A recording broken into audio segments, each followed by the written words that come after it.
Welcome to the Stock Talk, Learn and Earn video Q&A podcast. I'm Dave Jackson. When Stock has last caught up with Calgary-based Bengal Energy Limited, our audience learned about an Australian-focused oil and gas exploration and production company with producing and prospective light oil-weighted onshore assets in the Cooper Basin, a region that contains the most important onshore petroleum and natural gas deposits in Australia. Today, we're happy to be joined by Company Chief Operating Officer Kaya Eberspacher to get our investor audience caught up with all things Bengal Energy. Thanks very much for joining us here at Stockhouse, Kai. Hi, Dave. Great to see you. Great to be here. Great to have you. Now, to start off with, Kai, can you tell us a little bit about yourself?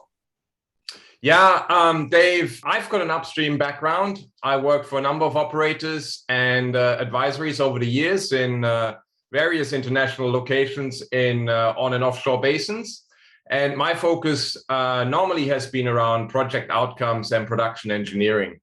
I joined Bengal in 2019 as their country manager here in Brisbane and accepted the CEO position in July this year.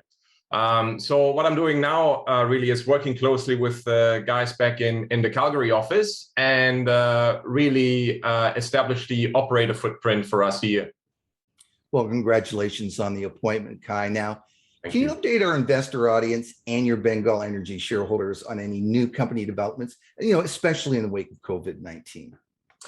Yeah, look, I think it was pretty clear that we were suffering from the low oil prices during COVID, but luckily we were able to pay back our fully drawn loan facility and also recapitalize. So on the back of this, we were able to close the acquisition of our 4 production licenses from Santos. And despite COVID, we're progressing with the reinstatement program of those 4 exciting assets, as well as our existing oil asset in Caracal Oil. And I should mention all of those are 100% working interest to us. Great stuff. Now, Kai, you've just announced an operational update for your expanded development and exploration programs in the aforementioned Cooper Basin. Can you expand on this big news for our investor audience?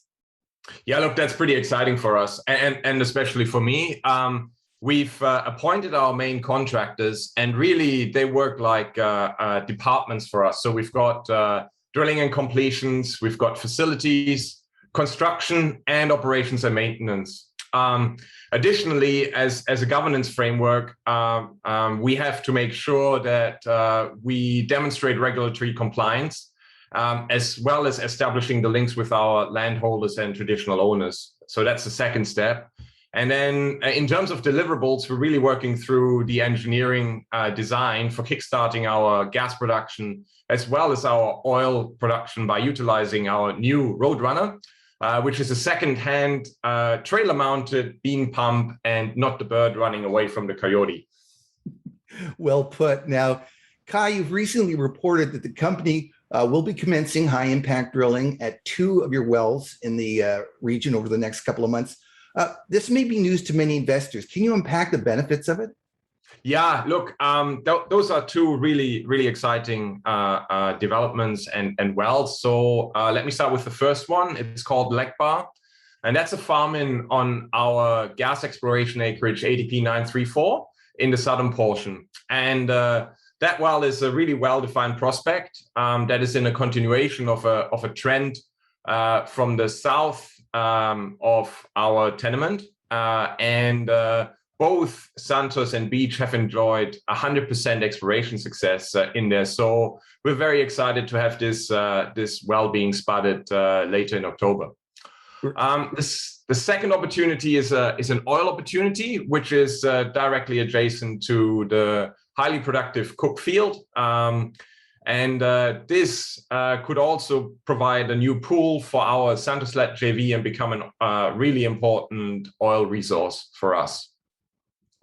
Now, for our Stockhouse audience that might not be that familiar with this particular region of the world, just how underdeveloped in general is the Cooper Basin in terms of oil and natural gas reserves? Yeah, thanks, Dave. I think that's a great question. So just within Australia, to give you a sense, if you look at the map, South Australia, which is to the west of us, looks a little bit like Swiss cheese and has been explored quite well. Whereas Queensland is much more underdeveloped. And to put it in context for the North American kind of audience, if you compare it to the Western Canadian basin, it is much more underexplored due to the well density and due to the focus of what has been explored here. So just also to highlight that the past decade here in Australia, the focus was to develop coal bed methane to basically feed gas plants at the eastern seaboard here. Whereas our developments are really simpler conventional oil and gas. And what is quite neat is when we tell people we talk to that we're still producing oil in Queensland, they normally start with not believing us, and because it's all about gas here. So that's very exciting for us. Now, Kai, the company looks set for strong growth in 2021 and beyond. How are you placed to expand operations to meet this kind of demand?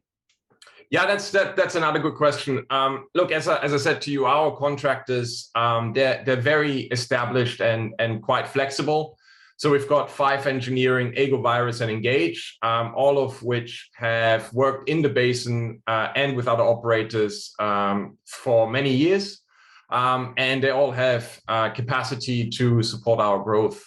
The other part, what we're doing is when we do a design, we try to standardize it and align it with the best practices in the Cooper Basin. So that gives us access to materials, such as tubing, tools, and rigs and general supplies. And so that really gives us some scale for growth. Now, Kai, for company shareholders and potential investors, what kind of future development and progress can we expect at your Cooper Basin operation? Yeah, I think in 2021, we'll see those 2 high impact wells, first and foremost. And then we'll take some really big steps towards gas production from our Warina field, which is connected via an existing pipeline into existing infrastructure, as well as some oil from our discovery well at Caracal later in the year. For 2022, we are looking at revitalizing our Ramses gas production and also evaluate the Karnak gas potential, as well as conducting an EPT, an extended production test on Gina. And finally, once we have more data from Warina and Caracal next year, we'll be planning additional wells to explore and exploit that area. Now, Kai, what separates Bengal Energy from the competition, especially in Australia, and what makes your business model unique? Yeah, thanks, Dave. For my part, our key differentiators are really, we have a really lean and nimble organization. We've got really incredible partners in terms of the support which we get from our suppliers. We've got supportive landholders and traditional owners. And when we go into a project, we really apply strong capital discipline and are really hungry for opportunities that come through applying innovative ideas, such as what we've done with our early oil production system. We're also, because we're across Australia and Canada, we're also able to leverage our experience and access best practice from both jurisdictions and bring the skill sets and the technologies together to get the best outcome for us here. Well, finally, Kai, if there's anything that I've overlooked, please feel free to elaborate. Dave, thanks so much for your time and the questions today. I think the message here is for the investors and shareholders out there that please stay tuned for further updates. We're working on a number of initiatives and we can't wait to share them with you. Thank you. Well, thanks again for joining us today, Kai. I definitely look forward to chatting with you again soon. We have been speaking with Kai Eberspacher. He is the COO of Bengal Energy Limited. I'd like once again to thank Mr. Eberspacher for joining us. and sharing this insightful information about his company with our Stockhouse Video podcast audience and investors. Bengal Energy trades on the TSX under the symbol BNG. I'm Dave Jackson for Stockhouse Media. Thanks for watching.